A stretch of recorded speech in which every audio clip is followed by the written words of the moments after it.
بسم اللہ الرحمن الرحیم۔ السلام علیکم۔ پروگرام الکلام میں خوش آمدید۔ میں ہوں آپ کا ہوسٹ محمد شعیب رضا۔ ناظرین کرام، پروگرام کے پہلے حصہ میں ہم قرآن کریم کی کچھ آیات کو سمجھنے کی کوشش کرتے ہیں اور دوسرے حصہ میں اپنے عہد کے نمائندہ سیاسی، سماجی، مذہبی موضوعات پر پیدا ہونے والے سوالات کے جوابات ایک نئے نقطہ نظر سے جاننے کی کوشش کرتے ہیں۔ حسب سابق ہمارے ساتھ شریک گفتگو ہیں جناب محمد امانت رسول صاحب۔ امانت صاحب، بہت شکریہ آپ کے وقت کا۔ میری معاونت کے لیے موجود ہے احمد بلال۔ تھینک یو سو مچ بلال۔ ناظرین کرام، آپ کے اسکرین پہ ہمارا واٹس ایپ نمبر آ رہا ہوگا، آپ اپنے سوالات اس واٹس ایپ نمبر پر بھیج سکتے ہیں، ہم انشاءاللہ آپ کے سوالات کو ضرور ایڈریس کریں گے۔ امانت صاحب، کل کا جو پروگرام تھا اس میں آپ نے حضرت نوح علیہ السلام کی شخصیت پہ، ان کی سیرت پہ مختصر گفتگو کی تھی۔ آج اس سے ریلیٹڈ جو آیات سورۃ الاعراف میں بیان کی گئی ہیں ان پہ بات کرنی ہے۔ اپنی گفتگو کا آغاز کیجیے گا۔ بسم اللہ الرحمن الرحیم۔ ناظرین کرام، کل ہم نے حضرت نوح علیہ السلام کے حوالے سے آپ کی زندگی اور جہاں آپ کا نزول یعنی جہاں آپ کی بعثت ہوئی ہم نے اس کا ذکر کیا تھا۔ دریائے دجلہ و فرات کے دو آبے پہ یعنی دریائے دجلہ و فرات کے درمیان جو آبادی ہے، بستی ہے، وہاں پر اللہ تعالیٰ نے آپ کو مبعوث فرمایا، اور یہ تہذیب، قدیم تہذیب کا ایک بہت ہی پرانا مرکز آپ کہہ لیجئے اور گہوارہ تھا۔ یہاں حضرت نوح علیہ السلام کی جو قوم تھی، آپ بھی وہیں رہتے اور آپ کی قوم بھی وہیں پر تھی، یعنی آپ کہہ سکتے ہیں کہ یہ عراق کا علاقہ بنتا ہے۔ حضرت نوح علیہ السلام تقریباً 3338 سال قبل مسیح آپ تشریف لائے تھے، آپ کی بعثت ہوئی تھی، یعنی آج کہہ لیجئے تقریباً کوئی 5000 سال کا یہ عرصہ اور یہ وقت بنتا ہے کہ حضرت نوح علیہ السلام اس زمین پر مبعوث کیے گئے، اور آپ نے اپنی قوم کو تقریباً، قرآن مجید بیان کرتا ہے کہ 950 سال آپ نے اپنی قوم کو تبلیغ کی تھی اور آپ نے دعوت دی تھی۔ اور یہی وہ قوم ہے کہ جو بت پرستی میں مبتلا ہوئی تھی، اور ہم نے 5 بتوں کا ذکر کیا تھا: ود، سوا، یغوث، یعوق اور نصر۔ یہ 5 بت تھے، اور ان میں سے معلوم یہ ہوتا ہے کہ یہ وہ بت تھے کہ جو ان کے ہاں نیک لوگ تھے، یعنی جو لوگ دنیا میں آئے اور انہوں نے اچھی زندگی نیکی کے ساتھ گزاری، صالحیت کی زندگی گزاری، ان کے مرنے کے بعد لوگوں نے پھر ان کی عقیدت اور محبت میں اس حد تک آگے نکل گئے کہ ان کی پھر پرستش شروع کر دی، اور شیطان نے پھر ان کو بت بنانے کی طرف اس طرف آمادہ کیا۔ اب قرآن مجید بیان کرتا ہے کہ لقد ارسلنا نوحا الی قومہ، کہ ہم نے بھیجا نوح کو اس کی قوم کی طرف، یعنی یہ بات اب ذہن میں رہنی چاہیے کہ حضرت نوح علیہ السلام کو ان کی قوم کی طرف بھیجا گیا تھا۔ فقال یا قوم اعبدوا اللہ ما لکم من الہ غیرہ، حضرت نوح علیہ السلام نے اپنی قوم سے کہا کہ اللہ کی عبادت کرو اور اللہ کے سوا تمہارا کوئی معبود نہیں ہے، معبود صرف اللہ ہے۔ انی اخاف علیکم عذاب یوم عظیم، اور بے شک مجھے تم پہ ڈر ہے بڑے دن کے عذاب کا۔ اب چونکہ توحید کا انکار کرنے والے، یعنی جو اللہ سبحانہ و تعالیٰ کو مانتے ہیں کئی مرتبہ لیکن شرک کرتے ہیں، وہ طبقہ، یا خدا کی ذات کا انکار کرنے والے، اس عقیدے کا جو اثر انسانی زندگی پر ظاہر ہوتا ہے وہ یہ ہوتا ہے کہ آخرت کا انسان انکار کر دیتا ہے۔ اب یہ آخرت کا انکار کرنے والے تھے، یعنی اللہ کا بھی اور آخرت کا بھی انکار کرنے والے۔ اب آخرت کا جب انکار کیا تو حضرت نوح علیہ السلام نے ان کو یہ بات بتائی کہ دیکھو، عذاب 2 طرح کا ہے۔ ایک تو میں، اللہ نے مجھے رسول بنا کر بھیجا ہے اور میں تمہیں دین کی طرف دعوت دیتا ہوں، بلاتا ہوں، اگر تم میری بات کو نہیں مانو گے، اللہ کے پیغام کو نہیں سنو گے، تو خدا کی طرف سے اس زمین پر ہی تم پر عذاب اترے گا۔ دوسرا عذاب وہ آخرت کا عذاب ہے، بڑے دن کا عذاب۔ تو بڑا دن یہاں پر بھی رسولوں کی زندگی میں قائم ہوا، اور آخرت کا دن تو ہے ہی بڑا دن۔ تو لہٰذا حضرت نوح علیہ السلام نے اپنی قوم کو اس سے خبردار کیا، اور اس کے بعد فرمایا قال الملأ من قومہ، قرآن کہتا ہے کہ جو ملا تھے، ملا سے مراد قوم کے جو بڑے تھے، وہ پیشوا ہو سکتے ہیں، وہ سردار ہو سکتے ہیں، وہ کسی بھی حوالے سے بڑے ہو سکتے ہیں، تو انہوں نے اپنی قوم سے کہا کہ انا لنراک فی ضلال مبین، یعنی حضرت نوح علیہ السلام کی قوم سے جو بڑے تھے انہوں نے کہا کہ بے شک ہم آپ کو کھلی گمراہی میں دیکھتے ہیں۔ حضرت نوح علیہ السلام کے بارے میں یعنی اس قوم کے پیشواؤں نے، بڑوں نے یہ کہا۔ حضرت نوح علیہ السلام کو احمق بھی نعوذ باللہ کہا گیا، گمراہ تک کہا گیا، کہ جیسے یہاں پر اس بات کو بیان کیا گیا۔ اب اس کے بعد حضرت نوح علیہ السلام نے یہ فرمایا، قال یا قوم لیس بی ضلالہ، کہا کہ بھئی میں دلالت کے ساتھ نہیں ہوں، یعنی میرے ساتھ دلالت نہیں ہے۔ دلالت سے مراد یعنی یہاں پر دلال کا لفظ ہے جو قوم نے استعمال کیا، حضرت نوح علیہ السلام کی زبان سے جو کہلوایا گیا وہ دلالت کا لفظ ہے، یعنی اس سے مراد یہ ہے کہ ذرہ بھر گمراہی نہیں ہے میرے ساتھ، یعنی میں مکمل طور پر ہدایت پر ہوں۔ ولکنی رسول من رب العالمین، اور میں تو رسول ہوں رب العالمین کی طرف سے۔ پھر اس کے بعد فرمایا ابلغکم رسالات ربی، کہ میں تم کو اپنے رب کے جو پیغامات ہیں وہ میں تم کو پہنچاتا ہوں، وانصح لکم، اور میں تمہیں نصیحت کرتا ہوں، واعلم من اللہ ما لا تعلمون، اور میں اللہ کی طرف سے وہ بات جانتا ہوں جو تم نہیں جانتے۔ یعنی اللہ کا جو پیغمبر ہے وہ داعی ہے، مبلغ ہے، وہ خیر خواہ ہے اپنی قوم کا، اور وہ ان کو خبردار کرتا ہے، بتاتا ہے کہ بھئی میں تم تک جو پیغام پہنچاتا ہوں یہ خالصتاً، یہ صرف اور صرف اللہ کا پیغام ہے، اس میں کوئی ملاوٹ نہیں ہے، اس میں کچھ اور اضافہ نہیں ہے، یہ اللہ ہی کا پیغام ہے جو میں تم تک پہنچاتا ہوں۔ اور اس کی جو وجہ بنیاد ہے وہ یہ ہے کہ میں تمہارا خیر خواہ ہوں، میں چاہتا ہوں کہ تم آخرت میں خدا کے عذاب سے بچ جاؤ اور دنیا میں بھی خدا کے عذاب سے بچ جاؤ اور سرکشی تم چھوڑ دو، اور جو میرے پاس علم ہے وہ تمہارے پاس نہیں، یعنی میں اللہ کا پیغمبر اور رسول ہوں، اور تمہاری جو حیثیت ایک عام انسان کی ہے تو تمہیں چاہیے کہ تم اللہ کے پیغام پر کان دھرو اور اس کے مطابق زندگی گزارو۔ اب اس کے بعد قرآن پاک کہتا ہے کہ اَوَعَجِبْتُمْ أَنْ جَاءَكُمْ ذِكْرٌ مِّن رَبِّكُمْ عَلَىٰ رَجُلٍ مِّنْكُمْ، کیا تم کو اس پر تعجب ہوا کہ تمہارے رب کی نصیحت تمہارے پاس تمہیں میں سے ایک شخص کے ذریعے آئی، اور لِيُنذِرَكُمْ، تاکہ وہ تم کو ڈرائے، وَلِتَتَّقُوا، اور تاکہ تم بچو، وَلَعَلَّكُمْ تُرْحَمُونَ، اور تاکہ تم پر رحم کیا جائے۔ اب حضرت نوح علیہ السلام انہی میں ہی اٹھے تھے اور آپ کی پیدائش وہیں پر ہوئی، آپ کی زندگی وہیں پر گزری۔ اکثر طور پر ایسے ہی ہوتا ہے کہ انسان اپنے قبیلے میں، اپنے خاندان میں اور اپنے شہر اور بستی میں ہوتا ہے، وہاں پر اس کی عزت اور اس کی توقیر نہیں کی جاتی، اس کو تسلیم نہیں کیا جاتا، مانا نہیں جاتا۔ اکثر طور پر پیغمبران خدا کے ساتھ بھی یہی ہوا، اور بعد میں آنے والے بھی ہم بڑے علماء اور زعماء اور فقہاء اور مشاہیر کو دیکھتے ہیں تو ان کے ساتھ بھی اپنے ہی لوگوں نے بہت برا سلوک کیا۔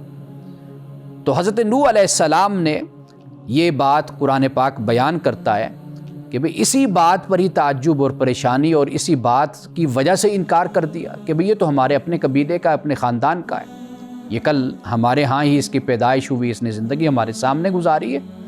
تو لہٰذا اصل جو بات توجہ کرنے والی ہوتی ہے وہ ہے کہ کہنے والا کہہ کیا رہا ہے، اس کا میسیج، اس کا پیغام کیا ہے، اس میں در حقیقت نصیحت ہوتی ہے۔ اور یہ جو پیغمبروں کا انکار کیا گیا اس کی وجہ یہی ہے کہ انسان ہمیشہ، انسان کی توجہ ان لوگوں کی طرف زیادہ ہوتی ہے، ان سے عقیدت زیادہ انسان پیدا کر لیتا ہے جو دنیا سے رخصت ہو جاتے ہیں۔ حالانکہ جو دنیا سے رخصت ہو جاتے ہیں جب وہ زندہ تھے تو ان کے ساتھ بھی کوئی اچھا سلوک نہیں ہوا، لیکن جب وہ دنیا سے چلے گئے پھر عقیدت مند پیدا ہو گئے، پھر ان کی پرستش کرنے والے پیدا ہو گئے، اور پھر ان کے بارے میں بڑا کچھ عام کر دیا اور پھیلا دیا، اور پھر سنی سنائی باتیں اتنی چل پڑیں کہ اسی بنیاد پر ہی لوگوں نے ان کے ساتھ محبت اور عقیدت کا رشتہ قائم کر لیا، لیکن زندگی میں ان کے ساتھ بہت برا سلوک ہوا۔ اسی طرح جب پیغمبر اپنی زندگی میں لوگوں کو متوجہ کرتا ہے، انہیں بتاتا ہے، اب ان لوگوں کی جو وابستگیاں ہوتی ہیں وہ اپنے آباء و اجداد کے ساتھ ہوتی ہیں۔ وہ تو کہتے ہیں کہ ہم نے اپنے بڑوں کو اسی طرح ہی پایا تھا، یہی عقیدہ تھا، ان کی یہی عقیدت تھی اور یہ سب کچھ تھا۔ تو لہٰذا وہ جو کہتے ہیں نا کہ مر جائے انسان تو بڑھ جاتی ہے قیمت، زندہ رہے تو جینے کی سزا دیتی ہے دنیا، تو یہ معاملہ انسان اپنے بزرگوں کے ساتھ اور اپنے بڑوں کے ساتھ کرتا ہے۔ جب وہ زندہ ہوتے ہیں ان کی تعلیمات کو نہ کوئی سنتا ہے نہ اس پر کوئی عمل کرتا ہے، لیکن جب وہ دنیا سے چلے جاتے ہیں پھر ان کے بارے میں بڑی بڑی باتیں گھڑ لی جاتی ہیں اور اسی پر ہی پھر بڑی بڑی عمارتیں کھڑی کر لی جاتی ہیں۔ اب اس کے بعد فرمایا فَكَذَّبُوهُ، تو انہوں نے اس کو حضرت نوح علیہ السلام کو جھٹلایا، فَأَنجَيْنَاهُ، تو ہم نے اس کو نجات دی، حضرت نوح علیہ السلام کو بھی، وَالَّذِينَ مَعَهُ فِي الْفُلْكِ، اور جو اس کے ساتھ کشتی میں تھے، سب کو اللہ سبحانہ وتعالیٰ فرماتا ہے کہ ہم نے نجات دے دی۔ آپ کشتی میں کون کون تھا؟ قرآن پاک میں اور مقام پر بھی اس کو بیان کیا گیا۔ ایک تو آپ کے ماننے والے تھے، آپ کے وہ اہل تھے، یعنی آپ کے پیروکار تھے، آپ کے خاندان سے تھے، کوئی بھی تھے وہ اس کشتی میں موجود تھے۔ اور قرآن پاک نے یہ بھی بیان کیا کہ ہر نر مادہ کا جوڑا وہ بھی وہاں پر اس وقت جو بھی میسر مہیا تھے تو وہ بھی اس کشتی میں موجود تھے۔ فرمایا وَغَرَقْنَا الَّذِينَ كَذَّبُوا بِآيَاتِنَا، ہم نے غرق کر دیا ان لوگوں کو جنہوں نے ہماری آیات کو جھٹلایا تھا۔ إِنَّهُمْ كَانُوا قَوْمًا عَمِينَ، بے شک وہ اندھے تھے۔ اب یہاں پر جو امین کا لفظ ہے یہ عقل اور دل کے جو اندھے ہوتے ہیں ان کے لیے بھی یہ لفظ استعمال کرتے ہیں، اور جو آنکھوں سے اندھے ہوتے ہیں ان کے لیے بھی یہ استعمال کرتے ہیں کہ انسان آنکھوں سے دیکھے اور حقیقت تک نہ پہنچ پائے تو پھر آنکھ کی روشنی کا اور اس بصارت کا کوئی فائدہ نہیں ہے۔ انسان کا جو دل ہے در حقیقت وہ بینا ہونا چاہیے، اور وہ در حقیقت شعور رکھے اور وہ ادراک رکھے اور وہ حق کو پانے کے لیے بےتاب اور بے چین ہو۔ ناظرین کرام، یہاں وقت ہوا چاہتا ہے ایک بریک کا، ہمارے ساتھ رہیے گا۔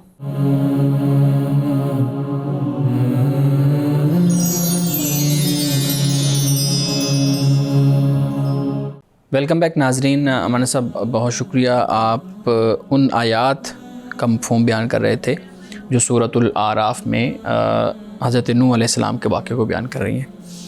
اچھا، آپ نے ایک جو کل کا پروگرام تھا اس میں جب حضرت نوح علیہ السلام کی سیرت پہ بات ہو رہی تھی تو آپ نے بتایا تھا کہ اصل میں بت پرستی کی ابتدا یہاں سے ہوئی تھی۔ تو ہم یہ کہہ سکتے ہیں کہ چونکہ ہم تاریخی طور پہ دیکھتے ہیں کہ کہا جاتا ہے کہ ہندوازم دنیا کا سب سے پرانا جو ہے وہ مذہب ہے، کیونکہ بتوں کی جو پوجا تھی، اس کی پرستش تھی، وہ ہندوازم کے اندر شروع ہوئی تھی۔ ہم یہ کہہ سکتے ہیں کہ نوح علیہ السلام کی قوم سب سے پرانی قوم ہے جہاں سے اس چیز کا ابتدا ہوئی تھی کہ شرک اور خدا کی وحدانیت کا انکار اور خدا کو جھٹلانے کا معاملہ شروع ہوا تھا۔ جی، حضرت نوح علیہ السلام کی جو قوم تھی، ہمیں جو نشانات ملتے ہیں اور جو علم مہیا علم ہمارے پاس ہے اس کے مطابق تو یہی ہے کہ شرک کا آغاز وہیں سے ہوا۔ یعنی یہ پہلی قوم تھی جنہوں نے شرک کا آغاز کیا۔ حضرت آدم علیہ السلام کے بعد یعنی حضرت نوح علیہ السلام، یعنی یہ ہمیں معلوم ہوتا ہے صحیح کہ آپ ہی کی قوم تھی کہ جو شرک میں مبتلا ہوئی، اور جن کی طرف اللہ تعالیٰ نے پھر آپ کو نبی بنا کر، رسول بنا کر آپ کو بھیجا کہ آپ ان کو ایک خدا کی عبادت کی طرف متوجہ کریں اور ان کو بتائیں کہ اللہ کے سوا کوئی تمہارا معبود نہیں ہے، اسی کی تم نے عبادت کرنی ہے۔ ٹھیک ہے۔ اچھا ہمارے صاحب، یہ بھی آپ نے اپنی گفتگو میں بتایا کہ یہ جب انسان اس دنیا سے چلا جاتا ہے تو پھر اس کی عزت اور اس کا احترام ہوتا ہے، جب تک وہ لوگوں کے اندر موجود رہتا ہے تو اس کی عزت احترام نہیں ہوتی۔ یہ کیا وجہ ہے کہ انسان کی فطرت میں شامل ہے کہ وہ اپنے لوگوں کی عزت نہیں کرے گا اور اپنے پاس جتنے بھی اہل علم ہیں، جتنے بھی عہدہ دار ہیں، ان کی کوئی عزت نہیں ہوگی، لیکن جو دوسرے سوسائٹی کے اندر دوسرے معاشروں میں ہیں ان پہ اس کی نظر ہوتی ہے؟ انسان کی فطرت میں شامل ہے یا اس کی کوئی اور وجہ ہے؟ انسان ایک تو تنوع کا عادی ہوتا ہے، ٹھیک ہے، یعنی اس کے مزاج میں آپ کہہ لیجئے کہ ایک ورائٹی کا عنصر شامل ہوتا ہے کہ وہ تبدیلی چاہتا ہے۔ جو پیغمبر کی تعلیم ہے، یا ایک عالم پیغمبر کے بعد علماء ہوتے ہیں یا ہم ان کو فقہا کہتے ہیں، یا اللہ کے جو نیک بندے ہوتے ہیں، ان کی تعلیم بہت سادہ ہوتی ہے۔ صحیح۔ اور اس سادہ تعلیم کی طرف لوگوں کی رغبت کم ہوتی ہے۔ لوگوں کی جو رغبت ہوتی ہے وہ ہمیشہ اوہام کی طرف اور ان نظریات کی طرف ہوتی ہے کہ جن میں کہیں نہ کہیں کوئی کہانی داستان موجود ہوتی ہے، یا ان میں کچھ ایسی باتیں موجود ہوتی ہیں کہ جن کو ہم کہتے ہیں کہ لوگ جو ان سے ہیں وہ اندیکھی باتوں کو کسی نہ کسی طریقے سے اٹریکٹیو بنا کر سننا اور اس کو پسند کرتے ہیں، اس کی طرف توجہ زیادہ ہوتی ہے، توجہ زیادہ ہوتی ہے۔ اب جو معاملہ ہے اللہ کے پیغمبروں کا، آپ دیکھ لیجئے کہ سیدھی سادی سی تعلیم ہے، ایک تو یہ بات ہے. دوسری بات یہ ہوتی ہے کہ اکثر طور پر دیکھا یہ جاتا ہے کہ جو آپ کا ایک سیٹ اپ، ایک آپ کا نظام اور ایک طرز زندگی بن جاتا ہے نا، جب کوئی اللہ کا نیک بندہ آئے گا وہ آپ کو آپ کے اس طرز زندگی سے منع کرے گا، روکے گا. صحیح. کہ یہ جو بدعات ہیں، رسومات ہیں، یہ جو روایات جو آپ نے قائم کر لی ہیں، اب لوگوں کے ان کے ساتھ عقیدت اور محبت بھی وابستہ ہو جاتی ہے ان روایات کے ساتھ. جب وہ وابستہ ہوتی ہیں تو واضح بات ہے کہ کوئی ان کے خلاف کوئی بات کرے گا، سمجھائے گا، تو لا محالہ لوگوں کے ریئیکشن آئے گا، اس کے خلاف بھی پیدا ہوتی ہیں. تو اصل یہ بنیاد ہوتی ہے. اور آخر میں ایک بات جو میں عرض کروں گا، یہ سے مولانا اشرف علی تھانوی صاحب نے بھی کسی جگہ لکھا ہے اپنے ملفوظات میں کہ جو محقق ہوتا ہے نا اس سے لوگوں کا اختلاف زیادہ ہوتا ہے. کیوں؟ اس لیے کہ لوگوں کا مزاج تحقیق کا چونکہ نہیں ہوتا، لوگوں کا جو چال چلن ہوتا ہے وہ سنی سنائی باتوں پر زیادہ ہوتا ہے، وہ اسی کو لے کر چلتے رہتے ہیں. تو لہٰذا معاشرے میں جو محقق ہوتے ہیں، جو علماء ہوتے ہیں، جو بات کو ثقافت کے ساتھ قبول کرتے ہیں، بیان کرتے ہیں، ان لوگوں کی مخالفت، ان سے اختلاف زیادہ اسی لیے ہوتا ہے کہ لوگوں کے علم کی اور مطالعہ کی وہ سطح نہیں ہوتی کہ جو ان کے علم اور مطالعہ کی سطح ہوتی ہے. جب وہ کوئی بات کہتے ہیں سمجھا یہ جاتا ہے کہ یہ کوئی انوکھی بات کہہ رہے ہیں، جبکہ وہ انوکھی بات نہیں ہوتی، وہ پہلے ہی کتابوں میں موجود ہوتی ہے. سمجھنے میں وقت لگتا ہے یا یہ ہوتا ہے نا کہ ایک مسلک یا ایک فرقہ یا ایک گروہ جب وجود میں آ جاتا ہے تو وہاں پر پھر تحقیق کا جو رجحان ہوتا ہے نا وہ ختم ہو جاتا ہے. یہ خیال کر لیا جاتا ہے کہ جو کچھ ہم نے بیان کر دیا، بڑوں نے بیان کر دی، یہ طے شدہ بات ہو گئی، اب اس میں کوئی کمی، کوئی اضافہ اس میں نہیں ہو سکتا. بالکل صحیح ہے. یہاں پہ میں ایک چیز یہ بھی پوچھنا چاہوں گا کہ آپ نے بڑی خوبصورت بات کی ہے کہ ہمارے ہاں اپنے گروہ، اپنے مسلک اور اپنی جو باؤنڈری ہے اس کو ڈرا کر لیا ہے، تو دوسری طرف بیٹھا ہوا کوئی بھی شخص جتنا مرضی وہ محقق ہے اس کو ہم کنسیڈر نہیں کرتے. ہم دیکھتے ہیں اشرف علی تھانوی صاحب کا آپ نے نام لیا ہے، اسی طریقے سے جو احمد رضا خان بریلوی صاحب ہیں ان کا نام ہمارے سامنے آتا ہے، اور بڑے اسکالرز کا نام آتا ہے.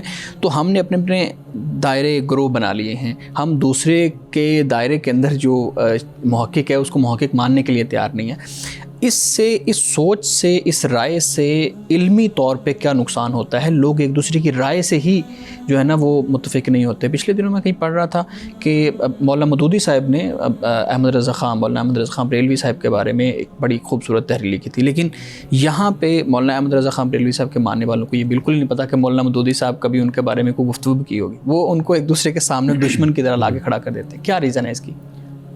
اس کی جو بنیادی وجہ جو ہے، آپ نے ایک تو یہ سوال کیا نا کہ بھئی اس کے نقصانات علمی طور پہ کیا ہوتے ہیں؟ علمی طور پر اس کے نقصانات، علمی نقصان تو واضح بات ہے کہ یہ ہے کہ جب انسان محدود اپنے آپ کو کر لیتا ہے تو وہ جو ایکسپوجر اس کو ملنا چاہیے وہ اس کو نہیں مل پاتا. یعنی یہ ایسے ہی ہے کہ آپ کوئی استاد، مثال کے طور پر آپ کسی فن کا ماہر ہے، فلسفے کا ماہر ہے، آپ اس سے فلسفہ اس لیے نہیں سیکھ رہے کہ یہ فلاں مسلک کا ہے، تو واضح بات ہے کہ ایک بڑی دولت سے آپ محروم رہ گئے. بالکل صحیح. اسی طرح عربی زبان ہے، آپ کہتے ہیں کہ یہ چونکہ فلاں مسلک کا ہے تو میں نے اس سے عربی زبان نہیں سیکھنی.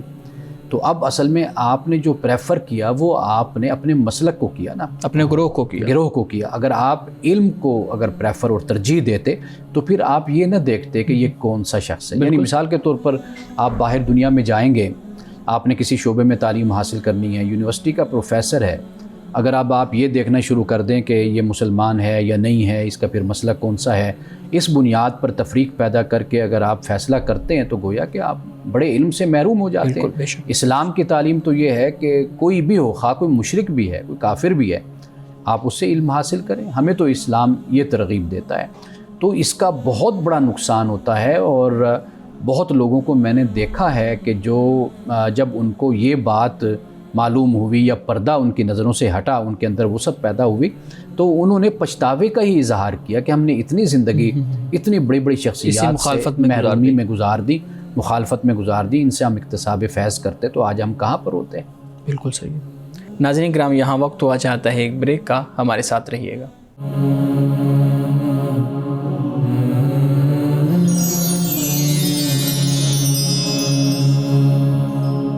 ویلکم بیک ناظرین. امان صاحب، نوح علیہ السلام کی بات ہو رہی ہے تو آپ نے بتایا کہ وہ کشتی میں سوار ہوئے آپ کے دوست، آپ کے ساتھی، آپ کے ماننے والے پرندے بھی، اور یہ چلے گئے. اچھا، یہاں پھر ایک سوال پیدا ہوتا ہے کہ اگر ہر نوع کا ایک جوڑا اس میں موجود تھا تو کائنات کے اندر اتنی انواع کے جانور اور پرندے اور موجود ہیں، تو کیسے ممکن ہے عقلی طور پہ یہ سمجھنا کہ ہر نوع کا ایک ایک جوڑا اس کشتی کے اندر موجود تھا؟ اتنی بڑی مخلوق میں سے سب کیسے ایک کشتی کے اندر آ گئے؟ حضرت نوح علیہ السلام ایک تو خاص علاقے میں آپ مبعوث ہوئے، جو عراق کا علاقہ دریائے دجلہ و فرات کے درمیان جو بستی بنتی ہے، صحیح، وہاں پر آپ مبعوث ہوئے. اور ایک تو پوری زمین کا یہ عذاب نہیں ہے، یعنی یہ طوفان. پھر یہ ہے کہ اس وقت جتنی بھی انواع موجود ہیں، یعنی اس علاقے میں یا اس جگہ پر، تو ان کو حکم ہوا کہ آپ بٹھا لیں، یعنی نر و مادہ. اب معلوم نہیں ہے کہ چونکہ جیسے جیسے انسانی زندگی آگے بڑھی ہے یا یہ کائنات آگے بڑھی ہے، جیسے جیسے وقت گزرا ہے، تو بہت سی انواع میں اضافہ ہوا ہے، یعنی پرندوں کی ہیں، جانوروں کی ہیں، دیگر ہیں. اس وقت جو صورتحال تھی تو اس میں اللہ تعالیٰ نے آپ کو یہی حکم دیا. ٹھیک. اچھا، پھر یہ کہ جو آپ نے کہا نا کہ عقل نہیں مانتی، بات اصل یہ ہے کہ حضرت نوح علیہ السلام کی عمر، یعنی جو صرف نبوت کی عمر ہے، رسالت کی، جو قرآن نے بیان کیا کہ فَلَبِثَ فِيهِمْ أَلْفَ سَنَةٍ إِلَّا 50 عاما، 950 سال وہ بنتی ہے. تو کیا اس کو عقل مانتی ہے؟ صرف وہ جو نبوت کا رسالت، فَلَبِثَ فِيهِمْ أَلْفَ سَنَةٍ إِلَّا 50 عاما، تو یہ جو آپ کا زمانہ بنتا ہے تقریباً کوئی 1000 سال یا 950 سال کا بن جاتا ہے. اب معلوم نہیں کہ نبوت کتنے عرصے میں آپ کو ملی، آپ 100 سال کے تھے، 200 سال کے تھے، 150 سال کے تھے، اور ہاں کس طرح کہ آپ یعنی ایک رسول اور نبی کی حیثیت سے آپ رہے. پھر اس کے بعد آپ کی زندگی جو گزری، بعد میں جب یہ سیلاب آ گیا، سارا کچھ ہو گیا، طوفان آ گیا، اس کے بعد بھی پھر آپ زندہ رہے. ٹھیک ہے نا جی. اب عقل اس کو بھی تو تسلیم نہیں کرتی. اصل بات یہ ہے کہ قرآن مجید نے جو کہہ دیا ہمارے لیے آج وہی سب کچھ ہے. ہم نے اس پر ایمان رکھنا ہے، یقین رکھنا ہے. آنے والے وقت میں ہمیں نہیں معلوم کہ پھر تحقیق ہو، ریسرچ ہو، دریافت ہو، تو یہ سب کچھ پھر ثابت بھی ہو جائے گا. فرعون کے بارے میں جیسے اس کی ممی اور فرعون کا جسم تھا، وہ بعد میں جا کر دریافت ہوئے. اس طرح بہت کچھ ہے کہ جو پھر جیسے جیسے زمانہ بیتتا ہے پھر معلومات حاصل ہوتی رہتی. بالکل صحیح ہے. جی یہ بھی تو ہوتا ہے نا کہ ایز اے مسلم ہمارے لیے کیا ضروری ہے کہ ہم ہر چیز پہ یہ سوال کریں کہ عقل میں یہ بات آتی ہے یا نہیں آتی؟ نان مسلم تو کریں تو ہم تو یہ بھی کہہ سکتے ہیں نا کہ ابھی وہ بلیورز میں شامل نہیں ہیں، تو ٹھیک ہے وہ کسی بھی طرح کا سوال کر سکتے ہیں. لیکن کسی مسلم سے یہ ایکسپیکٹ کیا جا سکتا ہے کہ وہ پھر اللہ کے احکامات پہ یہ کہے کہ عقل اس بات کو تسلیم کرتی ہے یا نہیں کرتی؟ نہیں، جب ہم دین فطرت کہیں گے تو پھر یہ سوال تو پیدا ہوگا کہ اگر وہ فطرت کے مطابق ہے تو اس سوال کا جواب تو ہونا چاہیے. مسلمان ہونے کا مطلب یہ نہیں ہے کہ وہ سوچنا چھوڑ دیتا ہے. انسانی طبیعت اور فطرت ہے کہ سوالات تو پیدا ہوتے ہیں، لیکن ادھر ادھر سے سنے گا.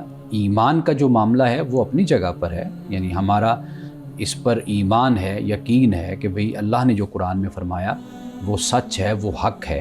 یہ ہمارا ایمان ہے نا. لیکن معاملہ یہ ہے کہ آپ کے پاس کوئی سوال ایسا آتا ہے تو اس کو آپ نے کاؤنٹر کرنا ہے، آپ نے اس کا جواب دینا ہے نا. تو اب اس سوال کا جواب کیا بنتا ہے کہ ہم اصل اس کو ڈسکس کر رہے ہیں. یعنی میرے لیے، آپ کے لیے تو اس سوال کی کوئی حیثیت نہیں رہتی کہ قرآن نے جب اس بات کو بیان کر دیا. لیکن اگر کوئی غیر مسلم ہے یا کوئی شخص بھی یہ سوال کرتا ہے تو ہم اس کو یہ بتا سکتے ہیں نا کہ بہت حقائق ایسے ہیں کہ جو آج سے 1 صدی پہلے، 50 سال پہلے، 200 سال پہلے کسی کو پتہ نہیں تھا، لیکن آخر سائنس کی ترقی کے ساتھ وہ حقائق ہمارے سامنے آ گئے نا. جیسے فرعون کی ایک بڑی مثال ہے، یعنی قرآن مجید نے سورۃ یونس میں اس کو بیان کیا ہے کہ تیرے جسم کو ہم بطور عبرت کے رکھیں گے. لیکن اس وقت کون سوچ سکتا تھا کہ کہاں فرعون کا جسم بطور عبرت کے رکھا جائے گا. یہ چند 100 سال یا 150 سال پہلے ہی یہ دریافت ہوا کہ یعنی فرعون کا جسم باقی ہے، عبرت کے طور پر رکھا گیا. تو مطلب کہنے کا یہ ہے کہ بہت سے حقائق ایسے ہیں کہ انسان محنت کر رہا ہے، تحقیق کر رہا ہے، ریسرچ کر رہا ہے، تو یہ حقائق بھی کھل کر سامنے آ جائیں گے کہ حضرت نوح علیہ السلام کی عمر واقعی جو قرآن نے بیان کی ہے یہی عمر تھی. آپ یعنی ہم یہ کہہ سکتے ہیں کہ قدرت کے جتنے بھی اصول ہیں ان پر اگر ریسرچ ہوگی تو ضرور و ضرور وہ آپ کی عقل میں بھی وہ چیزیں آ جائیں گی کہ یہ کام واقعی میں ممکن اس طرح سے ہو سکتا ہے. جی بالکل. صحیح. اچھا مولانا صاحب بخصر یہ بھی بتائیے گا کہ آپ نے حضرت نوح علیہ السلام کی وہ 950 سال کی عمر بیان کی ہے کہ جو ان کی نبوت اور رسالت کی عمر تھی. کہا یہ جاتا ہے کہ نوح علیہ السلام سب سے طویل عمر پانے والے انسان تھے اس دنیا کے اندر. کیا یہ درست ہے؟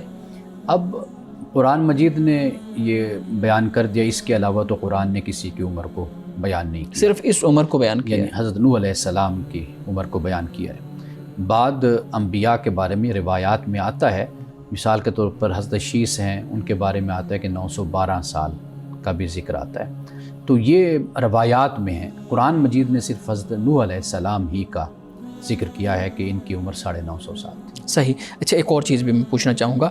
اب پہلے واقعی لوگوں کے قد زیادہ لمبے بڑے ہوتے تھے. ہم نے دیکھا ہے کہ جو پرانی قبریں ہیں، جو جیسے ہم مختلف ممالک میں وزٹ کرتے ہیں، سیر و تفریح کے لیے جاتے ہیں، تو وہاں ہم دیکھتے ہیں کہ بڑی بڑی قبریں ہیں اور یہ کہا جاتا ہے کہ یہ انبیاء کی یا اصحاب رسول کی قبریں ہیں. اسی طریقے سے آج اگر ہم آرٹیفیشیل انٹیلیجنس کو کہیں کہ ہمیں اتنے ہزار سال پہلے کا کوئی زمانہ دکھاؤ اور وہاں کے لوگ دکھاؤ، جیسے اہرام مصر کے بارے میں پچھلے دنوں ایک ڈاکومنٹری آئی تھی، تو اس میں بھی یہ دکھایا گیا ہے کہ بڑے بڑے جو ہے نا قد ہیں لوگوں کے.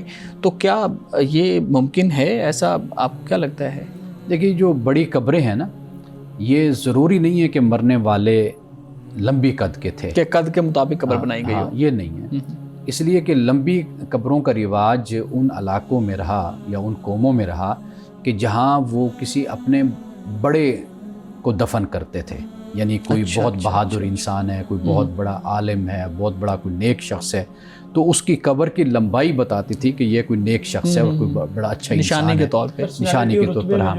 اور پھر یہ ہوتا تھا کہ بہت کچھ ساتھ دفناتے بھی تھے. یعنی صرف یہ نہیں ہے کہ صرف وہ شخص جو فوت ہوا اس کو دفنایا، اس کے ساتھ سونا ہے، زیورات ہیں اور بڑا کچھ مال و دولت ہے، اس کو بھی ساتھ اس کی بھی تدفین کر دی جاتی تھی.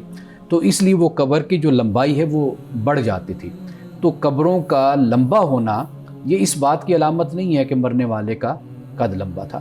لیکن یہ جو آپ بات بیان کر رہے ہیں اس پر ہمارے ہاں فی الحال تو اختلاف ہے.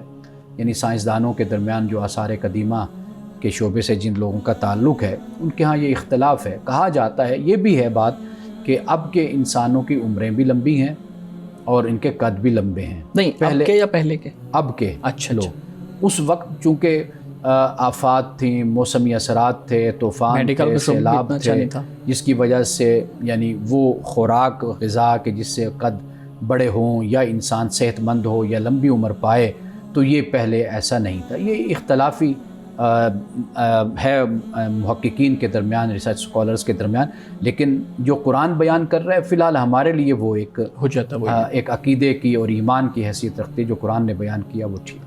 بالکل ٹھیک ہے. مولانا صاحب روزے کے حوالے سے کچھ سوالات ہیں، بہت انٹرسٹنگ سوال ہے. ہمارے ایک اسٹوڈنٹ نے بھیجا ہے، پوچھتے ہیں جی کہ روزے کی حالت میں یونیورسٹی کی کلاسز یا آفس کے جو ٹائم ہے وہ کم نہیں ہو جانی چاہیے یا ختم نہیں ہو جانی چاہیے تاکہ آرام سے روزہ رکھا جا سکے؟ دیکھیے یہ ہمارے ہاں احترام میں وقت کم کر دیا جاتا ہے.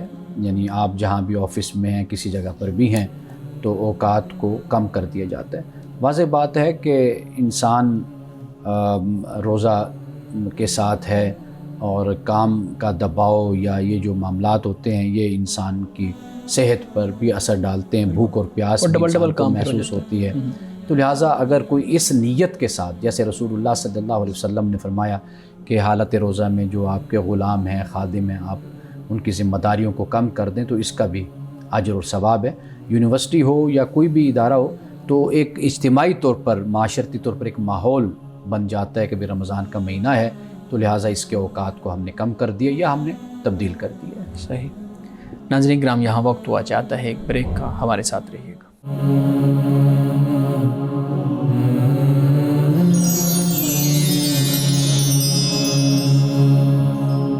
پروگرام میں ایک دفعہ پھر خوش آمدید. جی بلال صاحب.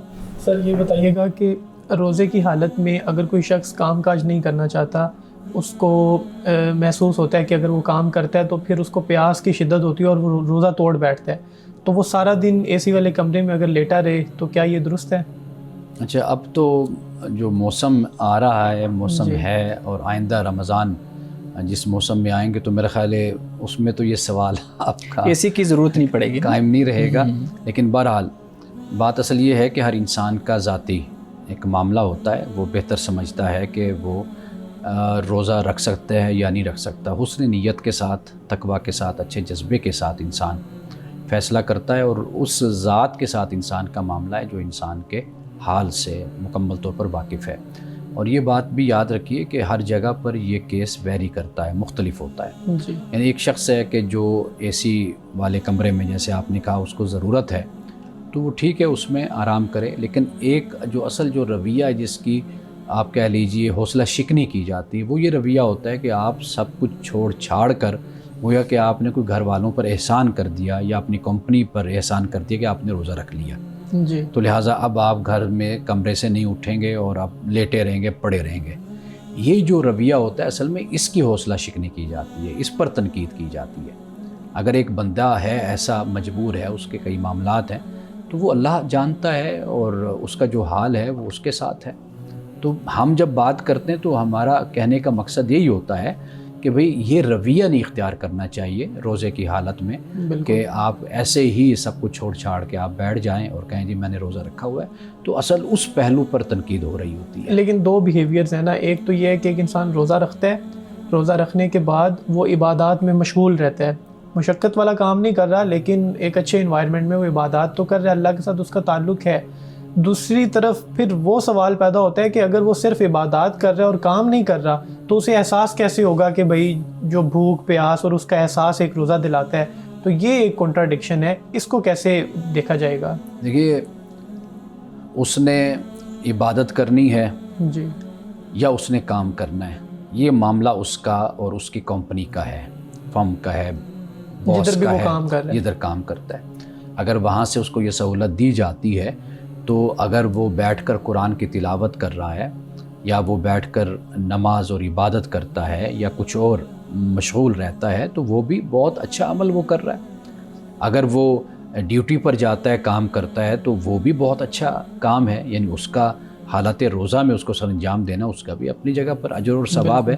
تو باتوں کو اس طریقے سے اگر ہم دیکھیں گے پھر بڑی مشکل میں ہم پڑ جائیں گے. مقابل لا کے کھڑا کریں گے. اصل جو بات ہے وہ صرف اتنی بات ہے کہ انسان تقویٰ اور حسن نیت کے ساتھ اپنے معاملات کا جائزہ لے اور پھر اس کے مطابق فیصلہ کرے. بالکل.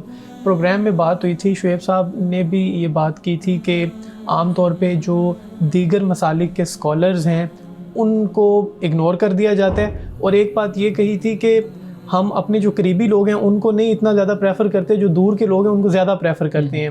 تو میرے ذہن میں ایک سوال پیدا ہوتا ہے کہ ہمارے اپنے رویوں میں بھی ایسا ہے کہ جو ہمارے قریبی رشتہ دار ہوتے ہیں، جو ہمارے ہمسایوں کی صورت میں ہمارے پاس رہ رہے ہیں، ہماری ان کے ساتھ لڑائیاں چل رہی ہوتی ہیں اور ان کو ہم اتنا اچھا نہیں سمجھتے جتنا جو دور کے رشتہ دار ہیں ان کو ہم اچھا سمجھ رہے ہوتے ہیں.